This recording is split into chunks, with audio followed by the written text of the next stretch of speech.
പാകിസ്ഥാനും അഫ്ഗാനിസ്ഥാനും തമ്മിലുള്ള അതിർത്തി അടച്ചുപൂട്ടിയതിനെ തുടർന്ന് ഇരു രാജ്യങ്ങളിലും അവശ്യ വസ്തുക്കളുടെ വില കുത്തനെ ഉയർന്നു. പാകിസ്ഥാനിൽ തക്കാളിയുടെ വില 5 ഇരട്ടിയായി വർദ്ധിച്ചു. ഈ മാസമാണ് ഇരു രാജ്യങ്ങളും തമ്മിൽ സംഘർഷമുണ്ടായത്. നിരവധി പേർ സംഘർഷത്തിൽ കൊല്ലപ്പെടുകയും ചെയ്തിരുന്നു.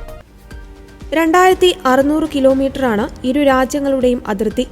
സംഘർഷത്തെ തുടർന്ന് അതിർത്തി അടഞ്ഞുകിടക്കുകയാണ്. സംഘർഷം ആരംഭിച്ച ശേഷം വ്യാപാര പ്രവർത്തനങ്ങൾ തടസ്സപ്പെട്ടതായി കാബൂളിലെ Pak Afghan chambers of commerce മേധാവി റോയിട്ടേഴ്സിനോട് പറഞ്ഞു. ഓരോ ദിവസവും കഴിയും തോറും ഇരു രാജ്യങ്ങൾക്കും ഏകദേശം $10 ലക്ഷം നഷ്ടമാണ് സംഭവിക്കുന്നത്.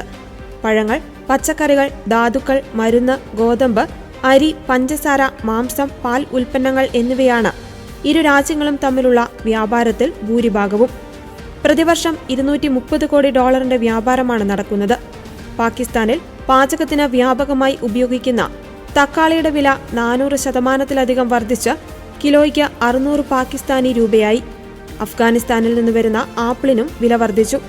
ഏകദേശം 5000 കണ്ടെയ്നറുകൾ വ്യാപാര സാധനങ്ങളുമായി അതിർത്തിയുടെ ഇരുവശത്തുമായി കുടുങ്ങിക്കിടക്കുകയാണ്.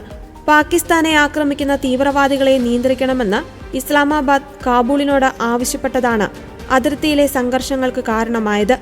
തീവ്രവാദികൾ അഫ്ഗാനിസ്ഥാനിലെ സുരക്ഷിത കേന്ദ്രങ്ങളിൽ നിന്നാണ് പ്രവർത്തിക്കുന്നതെന്നും പാകിസ്ഥാൻ ആരോപിച്ചിരുന്നു. എന്നാൽ താലിബാൻ ഈ ആരോപണം നിഷേധിച്ചു. ഖത്തറും തുർക്കിയും ഇടനിലക്കാരായ ചർച്ചകളെ തുടർന്ന് ഇരു രാജ്യങ്ങളും തമ്മിൽ വെടിനിർത്തലിന് ധാരണയായിട്ടുണ്ട്.